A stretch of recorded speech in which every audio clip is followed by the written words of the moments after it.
सरकार का dream project Bhopal Indore metropolitan authority इस साल साकार हो जाएगा या हो सकता है। यह प्रोजेक्ट दिल्ली के एनसीआर यानी नेशनल कैपिटल रीजन की तर्ज पर आकार लेगा। दावा है कि इस प्रोजेक्ट से न सिर्फ भोपाल और इंदौर के विकास को गति मिलेगी बल्कि दोनों महानगरों से जुड़े जिलों में भी विकास की राह तेज और आसान हो जाएगी।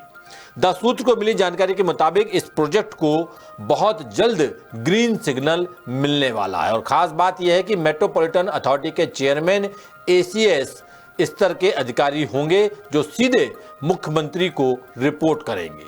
देखिए भोपाल से द सूत्र के एडिटर चक्रेश महुआ की ये खास रिपोर्ट।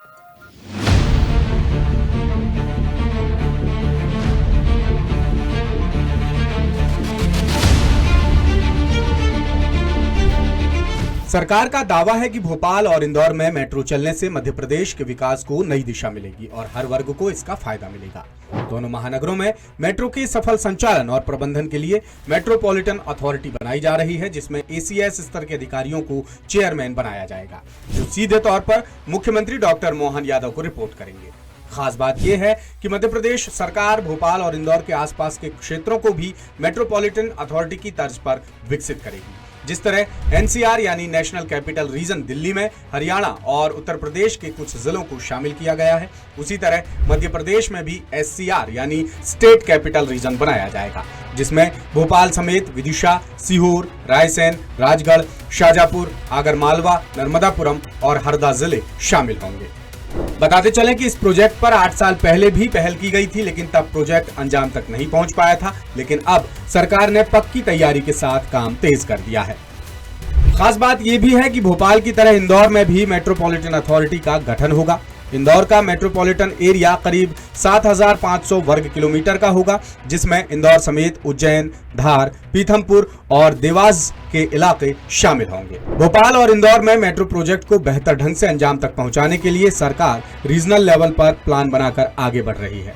सरकार का दावा है कि इससे सभी शहरों में व्यवस्थित तरीके से विकास होगा और जमीनी स्तर पर किसी तरह की दिक्कत नहीं आएगी। मेट्रो ट्रेन के लिए जरूरी शर्तों में मेट्रोपॉलिटन एरिया भी शामिल है, लिहाजा इंदौर से उज्जैन और पीथमपुर तक इसे विस्तार देने में भी कोई परेशानी नहीं आएगी। अब तक मेट्रोपॉलिटन एरिया का दायरा 1,600 से 3,000 वर्ग किलोमीटर तक रखने की बात हो रही थी, लेकिन अब अगले 50 साल के हिसाब से एरिया 7,500 वर्ग किलोमीटर तक रखा जाएगा। अब सवाल ये है कि क्या भोपाल और इंदौर के बाद जबलपुर और ग्वालियर में भी मेट्रोपॉलिटन अथॉरिटी की कोई योजना है? तो इसका जवाब है हाँ, प्लान तो है, लेकिन जबलपुर और ग्वालियर का नंबर बाद में आएगा, जहां विशेष समितियों का गठन कर विकास काम कराए जाएंगे। अब आपको एनसीआर यानी नेशनल कैपिटल रीजन के बारे में बताते हैं। एनसीआर में दिल्ली के आसपास के शहरी और ग्रामीण क्षेत्रों को शामिल किया गया है, जिसमें दिल्ली के अलावा हरियाणा, राजस्थान और उत्तर प्रदेश के जिले भी शुमार हैं। सही मायनों में एनसीआर की वजह से ही हरियाणा का गुड़गांव और उत्तर प्रदेश का नोएडा विकास की नई राह पर चल पाया है। इसी सोच के साथ मध्य प्रदेश सरकार एनसीआर की तर्ज पर एससीआर की दिशा में काम कर रही है। दिल्ली एनसीआर की तरह इंदौर और भोपाल के आसपास के जिलों को जोड़कर मेट्रोपॉलिटन एरिया बनाने से व्यापक विकास और आर्थिक प्रगति संभव हो पाएगी।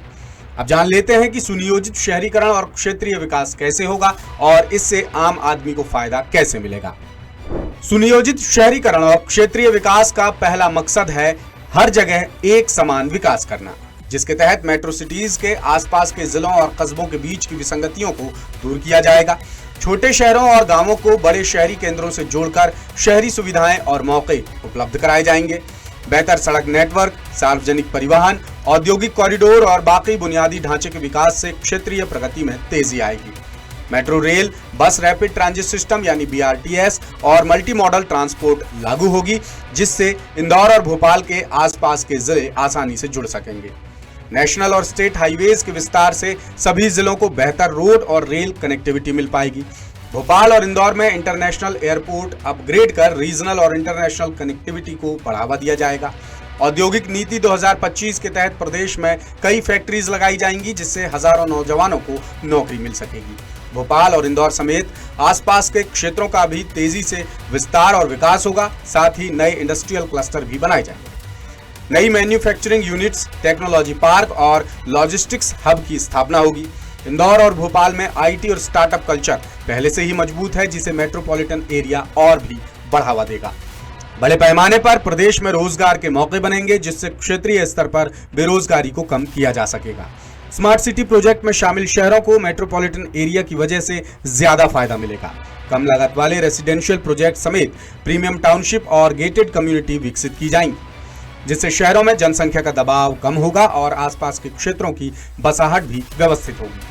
इंदौर और भोपाल में कई प्रतिष्ठित शैक्षणिक संस्थान जैसे IIM, IIT, MANIT और एम्स मौजूद हैं। मेट्रोपॉलिटन एरिया बनने से उच्च शिक्षा संस्थानों का विस्तार किया जा सकेगा। आसपास के क्षेत्रों में स्कूल शिक्षा और व्यावसायिक प्रशिक्षण केंद्र खोले जाएंगे। सुपर स्पेशलिटी हेल्थ सर्विसेज के तहत नए हॉस्पिटल बनेंगे और हेल्थ केयर इंफ्रास्ट्रक्चर डेवलप होगा। मेट्रोपॉलिटन एरिया में ग्रीन बेल्ट का निर्माण होगा, जिससे पर्यावरण संरक्षण में मदद मिलेगी।